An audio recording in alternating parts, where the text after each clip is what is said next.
Welcome to a new episode of GRTV and welcome to beautiful Copenhagen. The weather was so great today that we decided to leave our normal offices and our normal studio to instead go out. And for me personally, that's a good thing because I've been spending the last couple of days more or less locked up in my apartment together with Will Wright's new life simulator Spore. And it actually feels quite fitting to be standing here next to this water because it more or less looks like some form of primordial slime from which a weird creature would appear. And, incidentally, that's where Spore starts.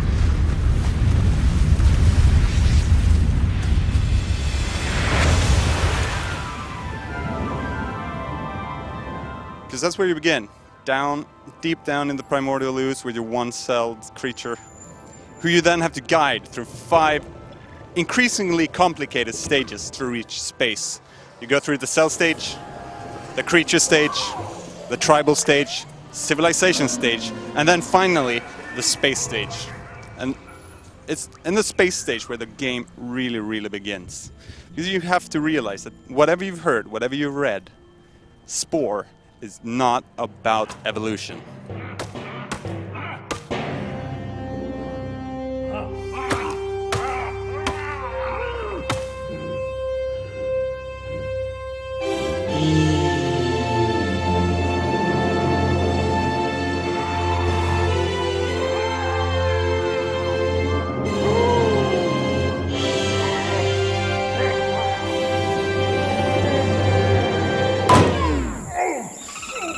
Even though Spore does follow 5 evolutionary steps, it's not really about evolution.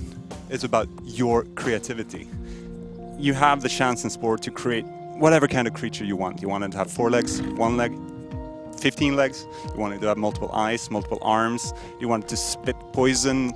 You want it to shoot your enemies to death. You want to charm them with your superior dancing skills. It's all up to you. And it doesn't end there. Most of you have probably tried out the creature creator that Electronic Arts made available a couple of months ago. It does not end with a creature creator. You can create your own vehicles, your own houses, your own airplanes, your boats, and then finally your spaceship.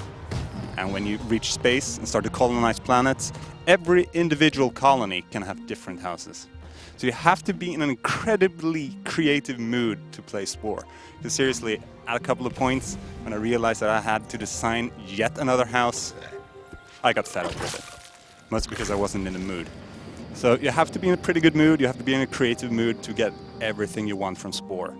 But what it does, when your creativity is allowed to run free, it's probably one of the best games out there. I don't think any other game, not including Will Wright's earlier games like The Sims, to just let the players create their own content in that way. And all of this is shared with a central Sporepedia server, which allows other people to download your creations and you to download theirs.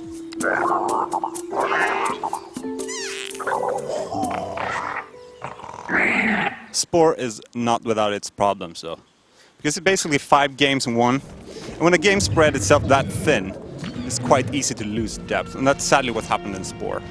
Before you reach the final stage, where your creatures can finally take off from the planet and reach for the stars, personally, I wasn't enjoying myself very much because it's not interesting and it's not complicated enough to grab my attention for a longer period of time.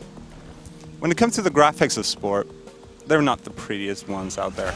But at the same time, luckily, Spore doesn't need to be the prettiest game on the market because what it does very well.